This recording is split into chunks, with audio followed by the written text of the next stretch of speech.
Ladies and gentlemen, I'm honoured to be here presenting on behalf of our team in Zimbabwe and explaining our situation.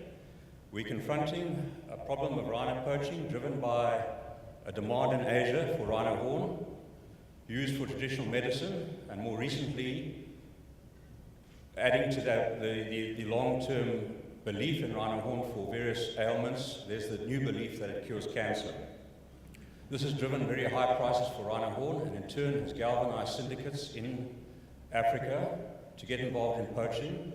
These are hardcore gangs. They're equivalent to bank robbers. They're well armed, very mobile.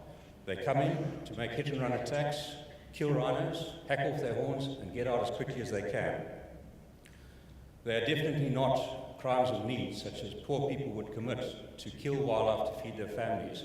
These are crimes of pure greed.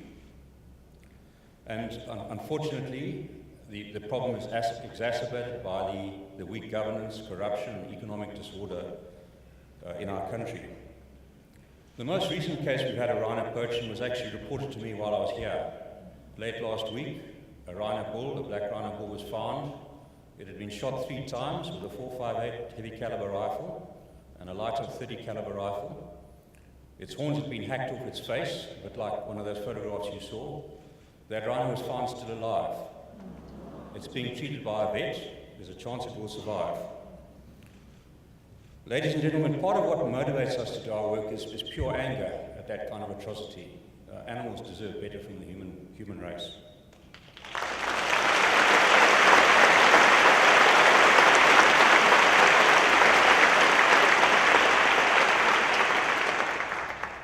But anger alone is corrosive. We need some more positive influences to balance up our lives.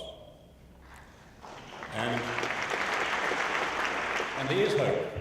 In the video, you may have seen a young baby rhino standing next to its slain mother. It had been attempting to suckle on their dead mother for several days before we found it.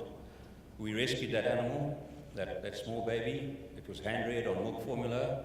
It was put with other orphan rhino calves and taken back to the wild. And a later section of the video showed a couple of sub-adult rhinos happily in a mud wallow, out in the wild. They've got every chance of having calves in the future. So, there is hope. There's definitely hope. Poaching can't easily be stopped. And we will never actually really stop it. What we have to do is just reduce the rate. And I'm very glad to say that in that Lowfoot region that I work in today, there are more rhinos than there have ever been in the last century. They are holding up.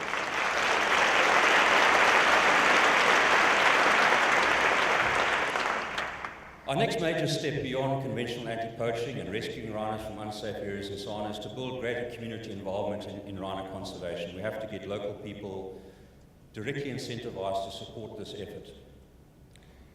And the Goldman funding has given us a golden opportunity to do just that. We're going to set up a new scheme to create incentives for local communities in the form of support for their schools. Every time a rhino calf is born, there will be a degree of support provided for the local schools linked to an environmental awareness program. We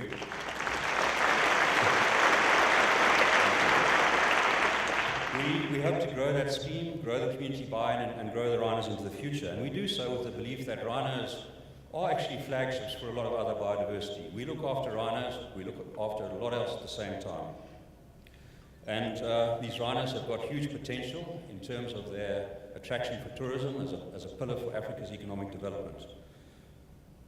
We really thank the Goldman family, everybody here, for supporting our efforts and for recognizing that these rhinos aren't dinosaurs, they're not relics, evolutionary relics, they're vibrant animals, they've got their place in Africa, and they will do fine if we just give them a bit of a chance.